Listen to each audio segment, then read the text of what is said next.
I keep meeting these wonderful, fantastic, idealistic, hardworking, smart kids. They just graduated school. They're in their entry-level job. I sit down with them and I go, how's it going? They go, I think I'm going to quit. I'm like, why? They're like, I'm not making an impact. I'm like, you've been here 8 months. You know?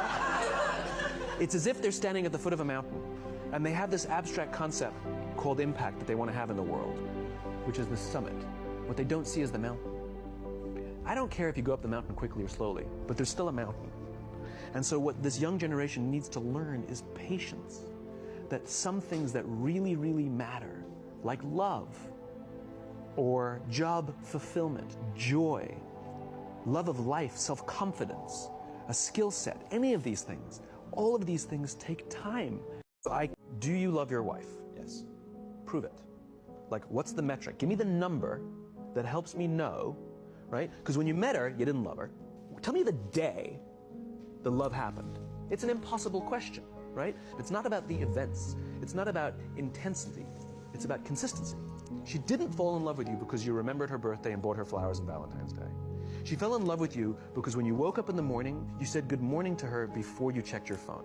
She fell in love with you because when you went to the fridge to get yourself a drink, you got her one without even asking. She fell in love with you because when you had an amazing day at work and she came home and she had a terrible day at work, you didn't say, yeah, but let me tell you about my day. This is why she fell in love with you. I can't tell you exactly what day, and it was no particular thing you did. It was the accumulation of all of those little things that she woke up one day and as if she pressed a button, she goes, I love him.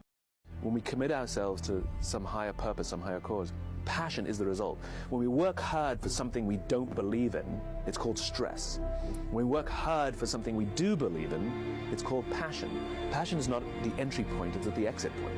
So the question is not to find your passion or find the thing you're passionate about. The question is, what do you believe? Who is articulating a vision of a world that you would like to live in? Push yourself in those directions, be around those people, and what you will find is you show up every day with passion. If you're sitting at dinner with your friends and you're texting somebody who's not there, that's a problem. That's an addiction.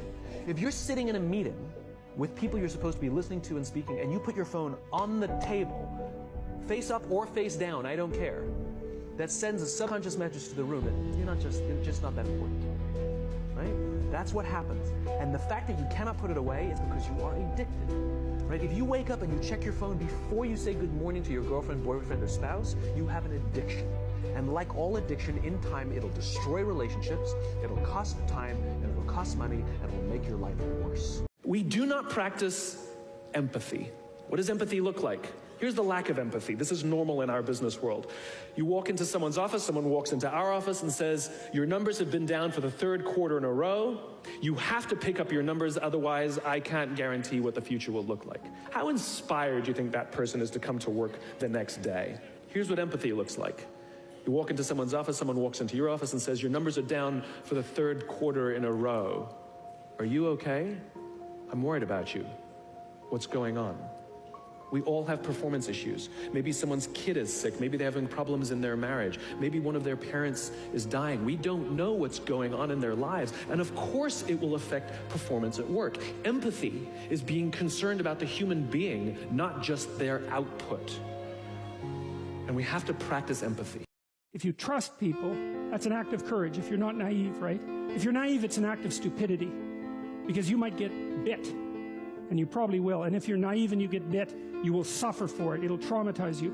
But if you're not naive and you know you can get bit, then you might ask, well, what should you do with people? And the answer is you should trust them. And not because you're naive, and not because they couldn't betray you, and not because you don't know that they could betray you, but because if you hold out your hand in trust, then you're inviting the best part of that person to step forward, and that won't happen unless you take that initial step, and that's courage, not naivety. And so to trust someone once your eyes are open, that's an act of courage, and that opens up the world. No one ever tells students why they should write something. It's like, well, you have to do this assignment. Well, why are you writing? Well, you need the grade. It's like, no, you need to learn to think. Because thinking makes you act effectively in the world. Thinking makes you win the battles you undertake. And those could be battles for good things. If you can think and speak and write, you are absolutely deadly. Nothing can get in your way. So that's why you learn to write. It's like, and I can't believe that people aren't just told that. It's like, it's the most powerful weapon you can possibly provide someone with.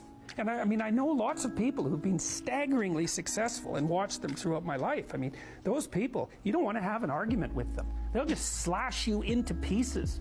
And not in a malevolent way. It's like, if you're going to make your point and they're going to make their point, you better have your points organized.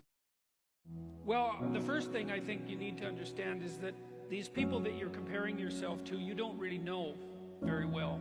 What that means is that you see their shiny outside, but you don't see the reality of their life. You know, maybe you're in California, see someone speeding down the road in a convertible Porsche, and you think, oh man, what a lucky bastard. The truth of the matter is that he's thinking about wrapping his expensive sports car around the next cement pillar that he comes close to. You know, you can't tell, and people have hard lives. Even people who are comparatively fortunate have hard lives. And the ideal that you're observing that makes you jealous and resentful is in large part an illusion that's created by your own mind. The hero is the person who confronts horrible, chaotic potential and tames it and makes something of it, right? That's the fundamental human story. But the problem is that you have to face what you don't want to face in order to fix it. Yeah. And so you look at all the things about yourself that need to be burned off, that need to be dispensed with. And that, man, especially at the beginning, especially if you're screwed up, that may be like 95% of you just has to go up in flames. And it's painful. Even some of that stuff that you have to burn off doesn't want to die. And it'll scream in agony while you're burning it off. It's not pleasant. But if you know that you're the thing that can transcend your problems, most fundamentally, if you know you're the thing that, if it faces the problems, can transcend them, then you have the faith that would enable you to take stock of who you are. The hero. I don't tell people that they're okay the way they are. No, I say, no, you could be way more than you are. And they're relieved about that, you see, because if you're in a dark and terrible place and someone says you're okay the way you are, then you don't know what to do about that. It's like, no, I'm not. I'm having a terrible time and I'm hopeless. You're okay the way you are. Well, then what? That's it? That's it? That's where I am? And what do you want to tell a young person? You're 17. You're okay the way you are. It's like, no, you're not. You got 60 years to be better. And you could be way better. You could be incomparably better across multiple dimensions. And in pursuing that better, that's where you'll find the meaning in your life. And that will give you the antidote to the suffering. I aim low. And I don't mean don't aim. And I don't mean don't aim up. But you have to accept the fact that you can set yourself a goal that you can attain. And there's not going to be much glory in it to begin with. Because if you're not in very good shape, the goal that you could attain tomorrow isn't very glorious. But it's a hell of a lot better than nothing, and it beats the hell out of bitterness, and it's way better than blaming someone else. It's way less dangerous. And you could do it. You know, what's your major malfunction right now? What's the thing that keeps you up at night? Who do you resent the most? What are you afraid of? What do you want to achieve? What do you think is in your way? I'm not here to tell you what to do or how to live your life, but I believe in your greatest expression, and I'm going to hold space for you. To give people permission to be honest, to be vulnerable. We're so afraid of being vulnerable. We're terrified of being honest. We're so used to being judged and being held to a standard that society sets for us that we don't give ourselves permission to even ask these questions, let alone answer them. If you have an idea that you genuinely think is good, don't let some idiot talk you out of it. Now, that doesn't mean that every wild notion you come up with is going to be genius. But if there is something that you feel is good, something you want to do, something that means something to you, try to do it. Because I think you can only do your best work if you're doing what you want to do, and if you're doing it the way you think it should be done. And if you can take pride in it after you've done it, no matter what it is, if you can look at it and say, I did that, and I think it's pretty damn good. That's a great feeling.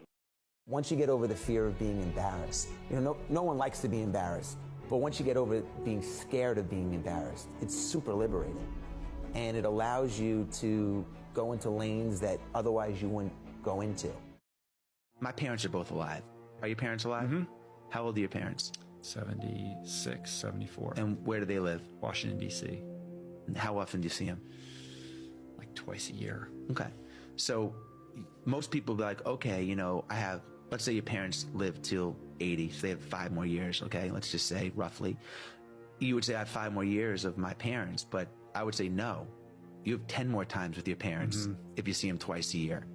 You see them twice a year times 5, you have 10 more times to see them. When you start thinking of things like that, your first reaction is, I want to go see my parents. At least that's mine. So you change the way you approach it. I'm like, I'm going to go see my parents every other month. You know, I'm going to make it a priority.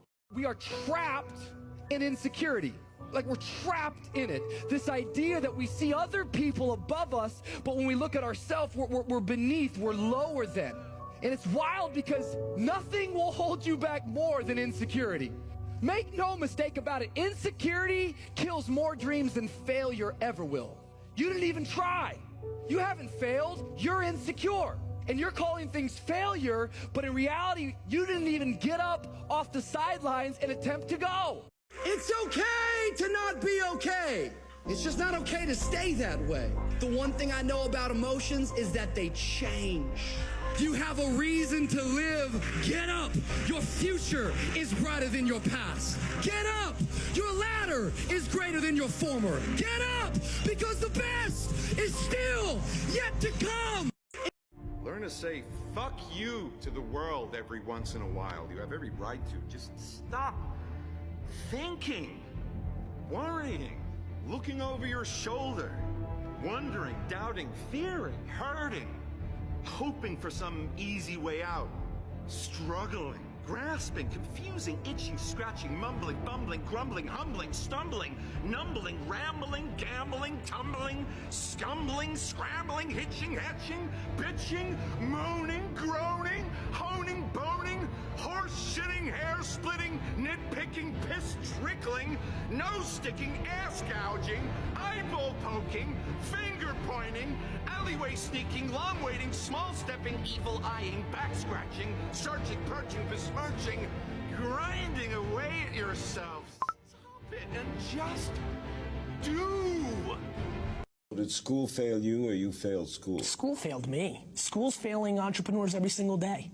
Because? Because it's not built for entrepreneurship. It's built for workers. You know, if you're being taught to play within the lines, and there's nothing being taught that maps to the entrepreneurial market. As a matter of fact, my biggest cynicism when I sit across an entrepreneur today is if they are too successful at school. I probably look at Ivy League grads starting startups right now with more of a negative light than I do somebody who wasn't as good. Because what I've learned over the last 5 to 7 years, and by the way, in the last 2 or 3 years, I've taken a step back on this because there's too many entrepreneurial friends who've gone to great schools that have been successful. So this is not a blanket statement, but I will tell you that in a world of private schools, in a world of mommy and daddy having a lot of connections, that when you go from 12, 15, 18 years of that ecosystem and you go into a market and you create an app, the market doesn't give a crap who your dad is. What if I told you this was the last Monday morning of your life? What if I told you you die this week? Would you complain about your crap job or that test you don't want to take? I doubt it. You would go much higher level thinking. Well, that's really what it takes. It takes understanding that if you're not pumped right now, if you're begrudging what you're about to do, if you're not, well, that's really what it takes. It takes understanding that if you're not pumped right now, if you're begrudging what you're about to do, if you're not looking forward to it, look, I respect practicality. You got to go through school because your parents want to. You got to pay your rent. You got student loans. I get it. But please recognize the world we're living in. We're living in a world where there's so much more opportunity. This internet thing created way more opportunity for all of us. Way more. I mean, look, you might not even be alive. Like, your mom and dad could have had sex like 3 minutes later and you wouldn't even exist and you're complaining. You could have ended up being a bus, a tree. I just don't get the mentality of being head down sad on a Monday morning. To succeed, you must fail. In failure and in suffering, all the answers are in there. All the answers to all the test questions. The test is your life. All the answers are in there. You don't have to live in suffering and pain and failure all the time. You have to learn, I need to visit it. Like, people hate working out. You're only gonna visit working out maybe an hour a day. 23 other hours of the day, you're not in it. But how you become in shape is you must visit suffering, visit working out 1 hour a day. Visit suffering 1 hour a day. Visit your past failures 1 hour a day. The relationship with it is the answers are in there. They are in there. Once you come face to face with who you are, you have a starting point. All right, I'm not real smart. I have no courage. I have no self-esteem. I have no nothing. Nothing. That's my starting point. Now we can move from there. But if I tell myself I'm strong, I have courage, I'm smart, and all these are lies, you continuously push that starting point backwards. So that starting point is the truth. The no fucking bullshit truth that only you can tell yourself. It's unreal how much time you waste during the day. And most of it is on these fucking computers, phones, you know, Instagramming back and forth, whatever the fuck you call this shit nowadays, tweeting and texting and shit. We waste so much time on our little gadgets. It's unreal. And we talk about we have no time. Write down this one day. Everything you do, write that down, and you're like, my God, I am wasting so much time on frivolous bullshit. It's not even funny. If it doesn't infuriate you, it should. Because there's so much time. I can't get it in. Look at your schedule. You just wasted 7 hours today on bullshit. I mean, and you don't have an hour a day to try to get something in for yourself. I guarantee everybody can find an hour. Make a choice. Like, you just decide what it's going to be, who you're going to be, how you're going to do it. Just decide. And then from that point, the universe is going to get out your way. It's like, it's water. It wants to move and go around stuff, you know. So for me, I want to represent possibilities. I want to represent the idea that you really can make what you want. When you have a dream, and the dream isn't something you dream and then it happens. The dream is something you never knew was going to come into your life. Dreams always come from behind you, not right between your eyes. It sneaks up on you. But when you have a dream, it doesn't often come at you screaming in your face, this is who you are, this is what you must be for the rest of your life. Sometimes a dream almost whispers. And I've always said to my kids, the hardest thing to listen to, your instincts, your human personal intuition, always whispers, it never shouts. Very hard to hear. So you have to, every day of your lives, be ready to hear what whispers in your ear. It very rarely shouts. And if you can listen to the whisper, and if it tickles your heart, and it's something you think you want to do for the rest of your life, then that is going to be what you do for the rest of your life. And what do you think happens when we die, Keanu Reeves? I know that the ones who love us will miss us. Take that next step. Keep moving forward. And the only way to overcome the challenges that you face is to start walking.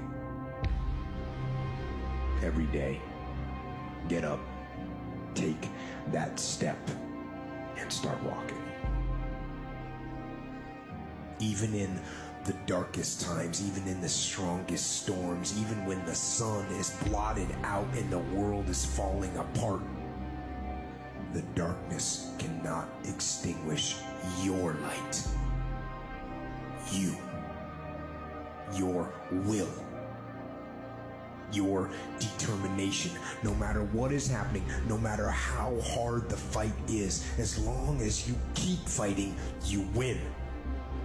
Only surrender is defeat. Only when things go wrong, it's pretty easy just to say, you know what, I'm going to stand down or I'm going to give up.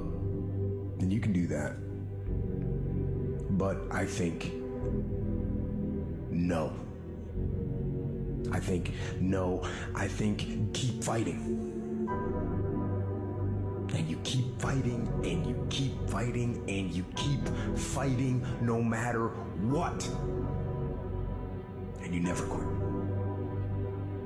You never quit. And if you feel like your life is in a place where you can't get any lower, and you don't think you can find any way out, good. Because that means the ultimate